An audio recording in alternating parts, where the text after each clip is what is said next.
যেভাবেই হোক গ্রিনল্যান্ডের ওপর আমেরিকার দখল চাই, দ্বীপটিকে আমেরিকার সঙ্গে অন্তর্ভুক্ত করতে চান তিনি। তা নিয়ে নাকি ডেনমার্কের প্রধানমন্ত্রী মেটে ফ্রেডরিকসেনের সঙ্গে হুম্বিতম্বি করে ফেলেছেন তিনি। প্রায় ৪৫ মিনিটের ফোন আলাপে এক রাষ্ট্রনেতা নাকি কড়া বার্তা দেওয়ার চেষ্টা করেছেন অপর রাষ্ট্রনেতাকে। সম্প্রতি ফ্রেডরিকসেনের সঙ্গে ফোনে কথা বলেন ট্রাম্প। দ্য ফিনান্সিয়াল টাইমস এর প্রতিবেদন অনুসারে ইউরোপীয় ইউনিয়নের অধিকারীরা জানিয়েছেন, ট্রাম্পের কথা বলার ধরন ছিল ভয়ঙ্কর। বস্তুত গ্রিনল্যান্ড উত্তর আমেরিকা মহাদেশের মধ্যে থাকলেও এটি আমেরিকার অন্তর্ভুক্ত নয়। উত্তর আমেরিকা মহাদেশের একটি আধা স্বশাসিত দ্বীপ। এটিকে ইউরোপ মহাদেশের ডেনমার্কের একটি অংশ হিসেবে বিবেচনা করা হয়।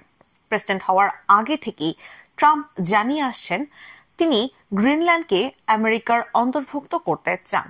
তার মতে বৈশ্বিক নিরাপত্তা এবং স্বাধীনতার স্বার্থে গ্রিনল্যান্ডের মালিকানা এবং নিয়ন্ত্রণ আমেরিকার হাতে থাকা অত্যন্ত জরুরি। প্রতিবেদন অনুসারে গ্রিনল্যান্ডকে আমেরিকার অন্তর্ভুক্ত করার জন্য কথা বলতেই ডেনমার্কের প্রধানমন্ত্রীকে ফোন করেন ট্রাম্প। তিনি ফোনে স্পষ্ট করে দেন গ্রিনল্যান্ডকে আমেরিকার অন্তর্ভুক্ত করা তার কাছে গুরুত্বপূর্ণ, কিন্তু ফ্রেডরিকসেন তার কথা নাকচ করে দেন। ডেনমার্কের প্রধানমন্ত্রীও বুঝিয়ে দেন খনিজ সম্পদে ভরা দ্বীপটি বিক্রি করতে তারা একেবারেই আগ্রহী নন। ফ্রেডরিকসেনের গ্রিনল্যান্ড বিক্রি করতে রাজি না হওয়াতেই চটে যান ট্রাম্প। অভিযোগ, ফোনের মধ্যেই ক্রমে আক্রমণাত্মক হয়ে ওঠেন তিনি এবং একটি পর্যায়ে তা সংঘাতের পর্যায়ে পৌঁছে যায়। ইউরোপীয় ইউনিয়নের অধিকারীরা জানান, পরিস্থিতি এমন পর্যায়ে পৌঁছে যায় যে ফ্রেডরিকসেনের ঘনিষ্ঠ সহযোগিতার প্রস্তাবও প্রত্যাখ্যান করে দেন ট্রাম্প। তিনি আধা স্বশাসিত দ্বীপটিতে সম্পূর্ণভাবে আমেরিকার নিয়ন্ত্রণ দাবি করেন।